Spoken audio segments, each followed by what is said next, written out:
रात के सन्नाटे में जब सब सो रहे थे, एक युवक अपने ही विचारों से लड़ रहा था। उसका नाम था आरव। जीवन की भागदौड़ में उसने बहुत कुछ पाया, लेकिन चैन और शांति कहीं खो चुकी थी। कभी दोस्तों की बातें चुभ थीं, कभी परिवार की उम्मीदें बोझ लगतीं। उसके अंदर सवाल गूंजता, क्यों हर चीज़ हमारे मन के हिसाब से नहीं होती? क्यों हम दूसरों के शब्दों और हालात से इतने टूट जाते हैं? आरव अक्सर सोचता, काश कोई मुझे समझा पाता कि असली शांति कहाँ है। उस रात चांद पूरा था, लेकिन उसके दिल में अंधेरा छाया था। वो सोच रहा था, लोग मेरे बारे में क्या सोचते हैं? क्यों हर समय आलोचना मुझे परेशान कर देती है? क्यों मैं अपने ही मन का मालिक नहीं बन पाता? वो करवटें बदलता रहा, आंखों से नींद गायब थी। तभी उसके मन में आया, मुझे जवाब चाहिए, और ये जवाब मुझे सिर्फ साधारण लोग नहीं देंगे। मुझे ऐसे इंसान से मिलना होगा जिसने सच में जीवन को समझा हो। सुबह जब वो गांव के चौपाल पहुंचा तो उसने बुजुर्गों को एक नाम लेते सुना, बुद्ध। लोग कह रहे थे, वो साधु है जिसने राजमहल छोड़ा और ज्ञान पाया। उसके पास जाने वाले खाली हाथ नहीं लौटते, उसे सुनकर जीवन बदल जाता है। आरव का दिल धड़क उठा, क्या वही मुझे समझा पाएंगे? क्या वही मेरे सवालों का जवाब देंगे? कुछ दिनों तक वो सोचता रहा, डर भी था, अगर वहां जाकर भी कुछ ना मिला तो? लेकिन भीतर की बेचैनी इतनी गहरी थी कि उसने कदम बढ़ा ही दिए। गांव से निकलते समय रास्ते में खेतों की हरियाली, नदी की ठंडी हवा और पक्षियों की आवाज़ उसे रोकने लगी, लेकिन उसके दिल की पुकार साफ थी, मुझे जाना ही है। कई दिनों की यात्रा के बाद आखिरकार वो उस स्थान पर पहुंचा जहां बुद्ध और उनके शिष्य ठहरे हुए थे। वहां सैकड़ों लोग थे। कोई सवाल पूछ रहा था, कोई ध्यान कर रहा था, कोई बस शांति से बैठा था। बीच में बैठे थे गौतम बुद्ध, साधारण वस्त्रों में, चेहरा शांत, आंखों में अजीब सी गहराई। उनके पास बैठते ही लगता था जैसे मन का बोझ हल्का हो जाए। आरव हिचकिचाया, लेकिन बुद्ध ने मुस्कुराकर कहा, आओ बैठो, तुम्हारे मन में क्या उथल पुथल है? ये सुनकर उसकी आंखों में आंसू आ गए। वो बोला, भगवन, मेरा मन मेरा कहा नहीं मानता। लोगों की बातें मुझे घायल कर देती हैं, हालात मुझे तोड़ देते हैं। मैं शांति चाहता हूँ, पर हर पल बेचैनी से घिरा रहता हूँ। मुझे बताइए, मैं अपने ही मन का मालिक कैसे बनूं? बुद्ध ने उसे ध्यान से देखा और बोले, तुम्हारा सवाल बड़ा है, लेकिन जवाब सरल है। मन एक जंगली घोड़े जैसा है। अगर तुम उसे काबू करना सीख जाओ तो वो तुम्हें मंजिल तक ले जाएगा, लेकिन अगर तुम उसे खुला छोड़ दोगे तो वो तुम्हें गिरा देगा। आरव चौंका, तो क्या मन को रोका जा सकता है? बुद्ध ने कहा, रोका नहीं, समझाया जाता है। मन को आदेश नहीं, दिशा चाहिए, और वो दिशा मिलती है सजगता यानी अवेयरनेस से। आरव ने फिर पूछा, लेकिन मैं सजग कैसे रहूं? जब लोग मुझे गाली देते हैं, जब हालात बिगड़ते हैं, तब तो मैं टूट जाता हूं। बुद्ध मुस्कुराए और बोले, यही तो तुम्हारा पहला अभ्यास है। जब कोई तुम्हें गाली दे तो ठहर कर खुद से पूछो, क्या ये सच है? अगर नहीं तो क्यों परेशान होना? और अगर है तो ये सीखने का अवसर है।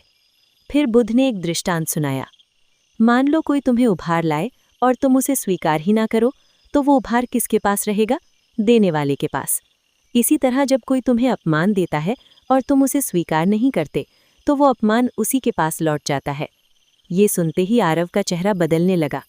उसने महसूस किया कि वो हर बार दूसरों की बातों को ऐसे पकड़ लेता था जैसे वो सच्चाई हो। लेकिन अब उसने समझा, अगर मैं ठहर जाऊं तो शायद मैं खुद को बचा सकता हूं। बुद्ध ने उसे ध्यान करने का तरीका बताया। आंखें बंद करो, सांस पर ध्यान दो, हर विचार को आते जाते देखो, लेकिन उनमें उलझो मत। आरव ने पहली बार यह अभ्यास किया। कुछ ही क्षणों में उसने अनुभव किया कि उसका मन थोड़ा शांत हुआ। अध्याय 2, बुद्ध का धैर्य और मन की शक्ति। आरव अब बुद्ध के आश्रम में कई दिनों से रह रहा था। पहले दिन जो बेचैनी और डर उसके मन पर भारी था, अब वो धीरे धीरे हल्का होने लगा था। लेकिन उसका मन पूरी तरह शांत नहीं हुआ था। वो अभी भी सवालों से भरा हुआ था। क्या सच में इंसान अपने मन को काबू कर सकता है? क्या धैर्य और शांति इतनी ताकतवर होती हैं कि वो इंसान की किस्मत बदल दे? सुबह होते ही आरव देखता, बुद्ध साधारण सा वस्त्र पहनकर नंगे पांव चलकर गांव में भिक्षा लेने जाते। लोग उन्हें आदर से भोजन देते और वे हमेशा मुस्कान के साथ स्वीकार करते। आरव को ये अजीब लगता, इतना महान व्यक्ति होकर भी इतने साधारण क्यों? अगर वो चाहें तो लोग उन्हें राजा बना देंगे, फिर क्यों वो इतनी सादगी से रहते हैं? एक दिन उसने ये सवाल बुद्ध से ही पूछ लिया, भगवन, आप तो राजा भी रह चुके हैं, क्या कभी आपको इच्छा नहीं होती कि फिर से वैसा वैभव मिले? बुद्ध ने मुस्कुराकर कहा, आरव, वैभव बाहर की चीज है और उसकी प्यास कभी नहीं बुझती। राजा को भी और ज्यादा चाहिए, साधारण को भी और ज्यादा चाहिए, लेकिन जो अपने भीतर राजा बन जाए उसे बाहर के ताज की कोई जरूरत नहीं रहती। ये सुनकर देर तक आरव सोचता रहा, क्या सच में बाहर की चीजें कभी संतुष्टि नहीं दे सकती? क्या असली संतोष भीतर से आता है? आरव ने देखा कि बुद्ध के पास तरह तरह के लोग आते, कोई गरीब, कोई अमीर, कोई दुखी, कोई क्रोधित, और हर कोई बुद्ध से कुछ न कुछ पाकर लौटता। एक दिन एक क्रोधित व्यक्ति आया। उसने बुद्ध से कहा, तुम धोखेबाज हो, तुम लोगों को गलत रास्ता दिखा रहे हो। लोग घबरा गए, लेकिन बुद्ध एकदम शांत बैठे रहे। उन्होंने बस इतना कहा, भाई, अगर तुम सोचते हो कि मैं धोखेबाज हूँ तो तुम्हारे पास अधिकार है मुझे ऐसा कहने का, लेकिन ये जान लो कि तुम्हारे शब्द मेरी सच्चाई को बदल नहीं सकते। वो आदमी और गुस्से में चला गया, पर आरव भीतर से कांप गया। अगर कोई मुझे ऐसी बात कहता तो मैं तो सह नहीं पाता, पर बुद्ध ने इतनी शांति कैसे रखी? बुद्ध ने बाद में अपने शिष्यों को समझाया, धैर्य कमजोरी नहीं, ये सबसे बड़ी ताकत है। क्रोध उस आग की तरह है जो पहले खुद को जलाती है फिर दूसरों को, लेकिन धैर्य उस ठंडी छांव की तरह है जिसमें खुद भी सुख पाते हो और दूसरों को भी शांति देते हो। फिर उन्होंने एक और दृष्टांत सुनाया। कल्पना करो कि कोई तुम्हें तलवार से मारना चाहता है। अगर तुम भी तलवार निकालकर लड़ोगे तो दोनों घायल होंगे, लेकिन अगर तुम धैर्य से उसका हाथ रोक लो तो ना तुमको चोट लगेगी ना उसे। यही धैर्य की शक्ति है। ये सुनते ही आरव का चेहरा बदलने लगा। उसने महसूस किया कि वो हर बार दूसरों की बातों को ऐसे पकड़ लेता था जैसे वो सच्चाई हो, लेकिन अब उसने समझा, अगर मैं ठहर जाऊं तो शायद मैं खुद को बचा सकता हूं। बुद्ध ने उसे ध्यान करने का तरीका बताया। आंखें बंद करो, सांस पर ध्यान दो, हर विचार को आते जाते देखो, लेकिन उनमें उलझो मत। आरव ने पहली बार ये अभ्यास किया। कुछ ही क्षणों में उसने अनुभव किया कि उसका मन थोड़ा शांत हुआ। अध्याय 3, कठिन परीक्षा, जब हालात बिगड़े।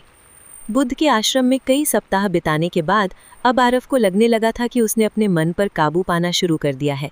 गुस्सा कम हो चुका था, मन थोड़ा स्थिर हो गया था और चेहरे पर एक नई शांति दिखाई देने लगी थी।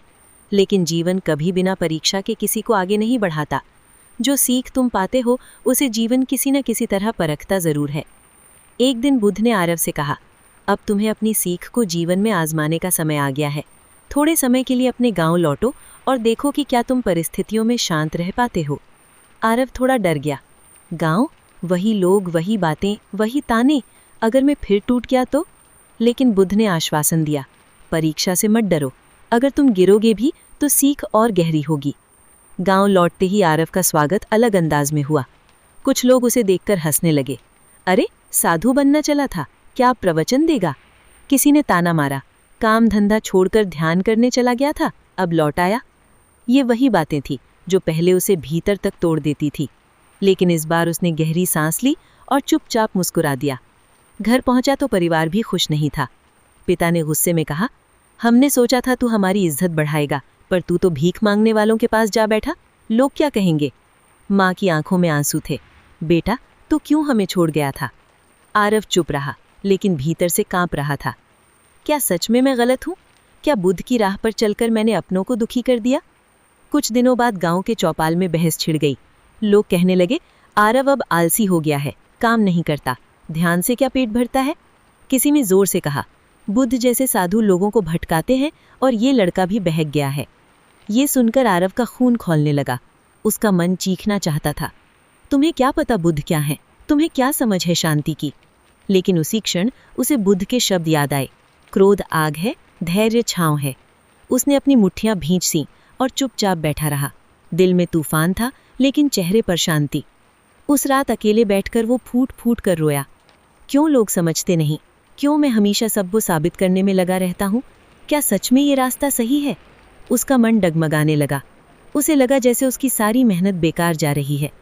अगले ही दिन वो फिर बुद्ध के पास लौट गया। उसने रोते हुए कहा, भगवान, मैं हार गया। लोगों की बातें मुझे अंदर तक जला देती हैं। मैं धैर्य रखता हूँ, लेकिन भीतर से टूट जाता हूँ। क्या मैं कभी सच्ची शांति पा पाऊंगा? बुद्ध ने उसे शांति से उसकी ओर देखा और बोले, आरव, तुम हार नहीं रहे, तुम सीख रहे हो। धैर्य का मतलब ये नहीं कि तुम भीतर से भी तुरंत शांत हो जाओगे। धैर्य का मतलब है भीतर का तूफान होते हुए भी बाहर का कदम स्थिर रखना। धीरे धीरे भीतर भी शांति आ जाएगी। बुद्ध ने उसे एक गहरी शिक्षा दी। आरव, याद रखो, अगर तुम खुद को दूसरों के शब्दों से पहचानोगे तो हमेशा दुखी रहोगे, लेकिन अगर तुम खुद को अपने भीतर से पहचानोगे तो कोई तुम्हें हिला नहीं पाएगा।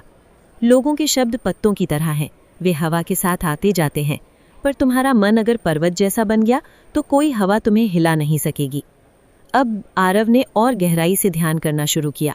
वो हर दिन घंटों बैठता, अपनी सांस पर ध्यान देता, अपने विचारों और भावनाओं को बस देखता। धीरे धीरे उसने महसूस किया कि उसका क्रोध, उसका दुख, उसकी बेचैनी, ये सब लहरों की तरह आती हैं और चली जाती हैं, पर भीतर का सागर हमेशा स्थिर रहता है। एक दिन गांव का वही क्रोधित आदमी जो पहले बुद्ध को गाली देता था, आरव के पास आया और बोला, तू भी उसी धोखेबाज के पास गया था ना? इस